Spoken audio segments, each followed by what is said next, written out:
Everybody, Robert with RC Archery, and you're watching Tuesday's Tip of the Week number 68. In this week, we're going to be talking about 3 different shot styles: a stagnant shot, a dynamic shot, and then one that you are timing or punching, depending on how you're doing this. I'm going to go over advantages and disadvantages to each one of those styles so that you can understand them a little bit better, maybe self-identify if you're doing one of them, and then understand kind of what you're looking at if you want to switch to a different style or if you want to try something out. I'm also going to be giving you some examples, let you see what that might look like with the shot.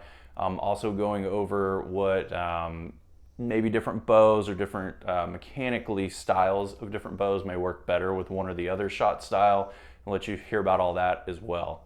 Also, I want to talk really quick about Instagram and podcasts. I'm going to be doing a podcast-esque style thing going on with Instagram Live. They'll be saved, they can be posted later on. I can post them here to YouTube if we want to do that. But this is a way for me to be able to maybe show different topics, talk about things a little bit differently, bring other people onto the podcast on there with me through that live channel. And we've already started with it. I've done one with another archer and his son. It's Mad Hatter. It is on my Instagram channel. If you haven't checked that out, go look at it, give it a shout. So he was shooting with his son out there. They did a closest to center and a couple other fun things, and we talked about a ton of different topics, as well as while those lives are going, people can talk in there and collaborate with us and ask questions. We can answer them and do some stuff like that. I've got some plans to bring on some other people, some people from the string industry and other archers, other people as well, and maybe do some of these that are fun, maybe even at archery events as well, and just try to do something different, but like a video podcast style atmosphere and kind of go about it that way. But anyways, enough talking about that. Let's get into the video. All right, guys, shot style number 1 that we're going to talk about is a stagnant shot style. In a stagnant shot style, you're essentially just not pushing and pulling through the shot. You are potentially just holding against the stops. You may be creating a little bit of tension at anchor, but then it just kind of stops there. This shot style really leads to feeling safe when you're doing this. You don't feel like that you're moving excessively. A lot of people get into this shot style because they want to take out movement. It's very natural. You see a lot of archers do this early on when they're shooting. You see a lot of archers do this just to feel comfortable in what they're doing with a release. So index release, thumb release, hinge release. I've seen this with all of those styles where essentially they're just trying to mitigate and lessen the movement that they're seeing downrange and also in their shot execution. Some disadvantages to this though would be, because you're not being as active within that shot, you do have a tendency where you will see some dip bangs. You will lessen the pressure that you have on the back wall at full draw, and that's going to cause your sight picture to want to bob down or maybe even creep down lower. So that can be something to look out for in this shot style. To combat that, a lot of people will start adding weight to their rear stabilizer, trying to help hold the bow up. I would say be careful with that. That can create some problems where you are actually needing more front weight so that your body is actively trying to lift and hold the bow up versus just the bow trying to hold itself up. So be careful about that and check that out. It can also lead you to punching at a release or trying to get into maybe some target panic because you're trying to hold as still as possible in the movement downrange. Instead of accepting it and trying to learn how to work your shot through that, you actually try to hold completely still or time that shot and punch that shot when you are completely still. So also keep out a look for that as well. Now, one thing that I will say is, if you have a bow that has a limb stop, which just means that the draw stop peg comes around and hits the limb versus the cable, or if you have a bow that has a really solid back wall with maybe a longer, flatter type of draw stop peg so that it's hitting the string in more of a flat zone versus just being a circle and kind of hitting at it and bending into it, those style of bows can cause some problems when you're excessively pulling. So having a softer shot with those can help you a lot.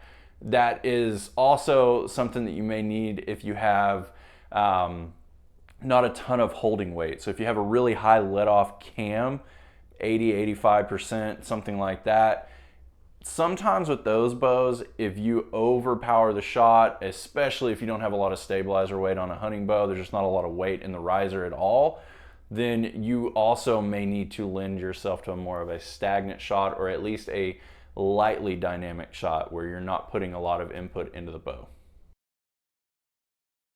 All right, our second style that we're going to talk about is a dynamic shot, or a push and pull style shot, or only pull, or there's a lot of different ways to look at this. But overall, what we're looking at and what we're talking about here is a shot that while you are working through execution with your release, you are continually adding pressure, whether that's pushing away from the body and towards the target while you're pulling through a release, or holding pressure towards the target and then increasing pressure on the release. This style shot, and the advantages of it is it does allow you, in my opinion, to be the most consistent from day to day. You will have muscle differences and variances.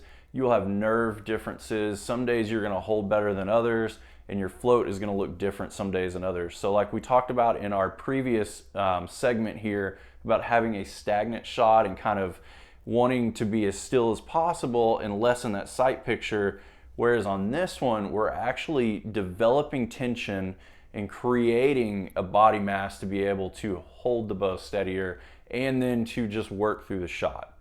This style of shot helps, in my opinion, a little bit better in the wind. You are more dynamic in increasing tension. Your muscles are a little bit more engaged, or a lot more engaged depending on how you're doing this. And that's going to help you fight the wind a little bit because you're giving your motion and energy a direction versus just sitting there and then getting blown and moved all around because your body isn't really engaged. I will say that there are some downsides to this. The downsides to this style of shot is one, you really have to have your form and you have to have your fitment of the bow pretty perfect to see the highest levels of results with this.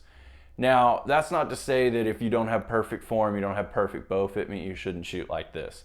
I still recommend to shoot this way. This is personally the way that I shoot, but it's a way to develop your shot. When you're doing this, you want to look at what you're seeing downrange, seeing maybe inaccuracies or where your misses are or what you're noticing in your float pattern, and then start adjusting, creating a better setup on the bow, better fitment or better form, better stabilizer setup, whatever that is, and just evolve throughout this process. This style of shot will wear you down a little bit more because you are using a lot more muscles. So if you haven't done this and you're just getting into it, be prepared for that. You may feel more fatigued a little quicker, but once you're building up what I call archery strength, which is just shooting our bow, you'll start to feel a little bit better with it. Now, whenever we're using this shot style, we want to make sure that we're not rushing it and we're not adding pressure or pulling through a release or doing anything in snappy, quick movements. That will cause some problems. That can lead to target panic. It can lead to a whole bunch of form problems where you're breaking down. The best way that I would say to use this shot style is to develop what we call subconscious aiming. You've heard me talk about this probably a lot on this channel. If you worked with me on coaching or bought any of my instructional videos where I go over how to do this and some other areas, you've heard me talk about this for sure. Subconscious aiming allows what it says, our subconscious brain, to be able to take over for us and to help match everything together. If you'd like to know a little bit more about this, let me know. We can talk about this. There's some other videos here on my YouTube channel, and also, one that I sell that goes over exactly how to do this. But essentially what we're doing is we're allowing ourselves to be able to hold on target, create a little bit of tension, get our sight picture as steady as possible, and then work through that window of our steadiness while we're just continually focusing on just holding our body, creating that tension, and working through our shot in a slow, methodical movement to where we're not jumping, starting and stopping, being twitchy or anything like that. And then allowing our brain to see that float pattern on target. It recognizes that pattern for us, and then it blends it all together and allows that shot to break. It may not happen for you on shot number one when you start trying to trust your subconscious, but if you will continually and consistently shoot this method, then your brain will start to develop a natural pattern with what it's seeing, and then you'll work a lot better with it. All right, guys, before we start on our third segment of this video and talking about that shot style, want to give a quick note to some other stuff that we're doing here on the channel. Obviously, being a member of the channel, as I've talked about before, you get extra videos. The video that's going to go with you this week in this video is going to be talking about the different break points that I've had and what I feel has been most important to me throughout shooting a bow, throughout my career of archery, if you want to look at it that way. I'm going to give you some different areas that I did early on, all through the middle, and then even till current, that I feel are most important to give you the best accuracy overall, the best shooting overall, and the best consistency. And that's my member video for this week. If you're interested in something like that and want to see that, want to see more, want to have access to me for a free kind of checkup, form analysis, shot analysis, all of that is being part of a member on the channel, something you have access to. Go down in the details of this video. There's a link. You can click on it. It'll take you to that page and tell you a little bit more about that. All right, style number 3 is timing, or more like a punch of a release. So when we're looking at this, I wanted to break this down into 2 different ways to say it. It's not always punching, because if you're trying to time your shot, you can be just essentially trying to put the pin into the middle and then hit the release at the same time.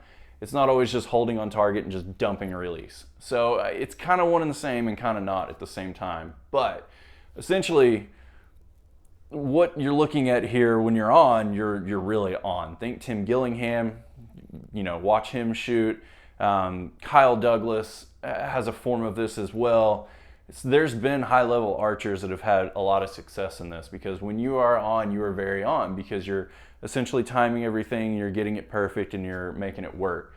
However, when you're off, you are way off. Whereas some of the other shot styles that we've talked about today, you can have some middle ground where you may have an extremely high-level day, but then your days that you're off, you will have less of a variance in between your good and your bad days.